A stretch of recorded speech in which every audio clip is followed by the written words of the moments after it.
The law firm of Finley and Figg referred to itself as a boutique firm. This misnomer was inserted as often as possible into routine conversations, and it even appeared in print in some of the various schemes hatched by the partners to solicit business. When used properly, it implied that Finley and Figg was something above your average two-bit operation. Boutique, as in small, gifted, and expert in one's specialized area. Boutique, as in pretty cool and chic, right down to the Frenchness of the word itself.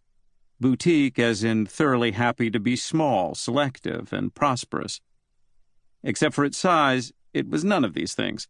Finley and Figg's scam was hustling injury cases, a daily grind that required little skill or creativity and would never be considered cool or sexy.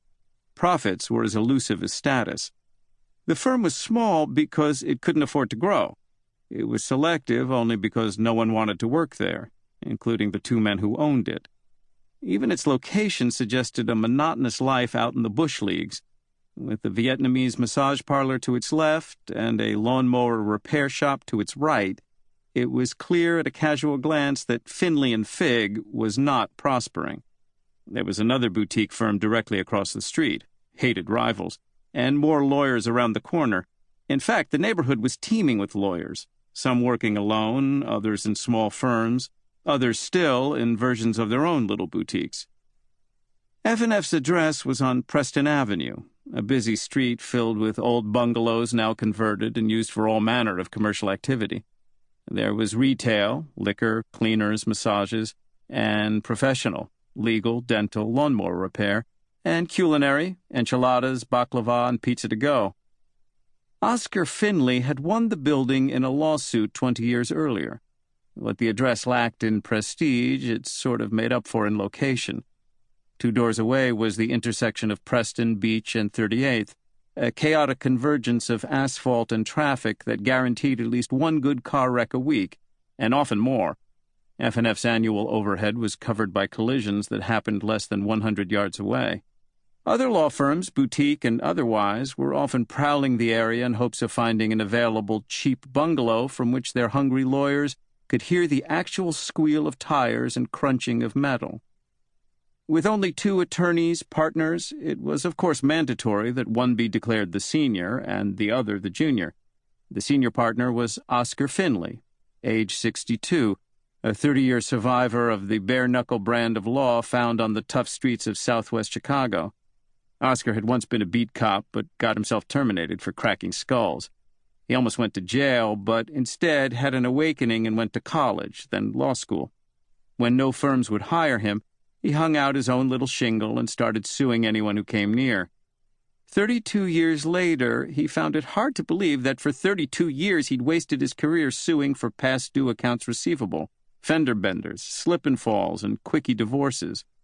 He was still married to his first wife, a terrifying woman he wanted to sue every day for his own divorce, but he couldn't afford it. After 32 years of lawyering, Oscar Finley couldn't afford much of anything. His junior partner, and Oscar was prone to say things like, "I'll get my junior partner to handle it," when trying to impress judges and other lawyers, and especially prospective clients, was Wally Figg, age 45. Wally fancied himself a hardball litigator, and his blustery ads promised all kinds of aggressive behavior. "We fight for your rights," and "Insurance companies fear us," and "We mean business." Such ads could be seen on park benches, city transit buses, cabs, high school football programs, even telephone poles, though this violated several ordinances. The ads were not seen in 2 crucial markets, television and billboards. Wally and Oscar were still fighting over these. Oscar refused to spend the money. Both types were horribly expensive, and Wally was still scheming. His dream was to see his smiling face and slick head on television saying dreadful things about insurance companies while promising huge settlements to injured folks wise enough to call his toll-free number. But Oscar wouldn't even pay for a billboard. Wally had one picked out, 6 blocks from the office at the corner of Beach and 32nd, high above the swarming traffic, on top of a 4-story tenement house. There was the most perfect billboard in all of metropolitan Chicago. Currently hawking cheap lingerie, with a comely ad, Wally had to admit. The billboard had his name and face written all over it, but Oscar still refused.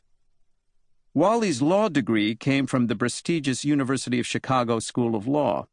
Oscar picked his up at a now-defunct place that once offered courses at night.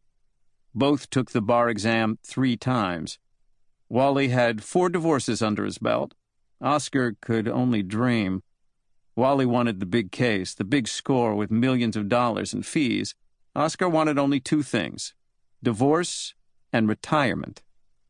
How the 2 men came to be partners in a converted house on Preston Avenue was another story. How they survived without choking each other was a daily mystery.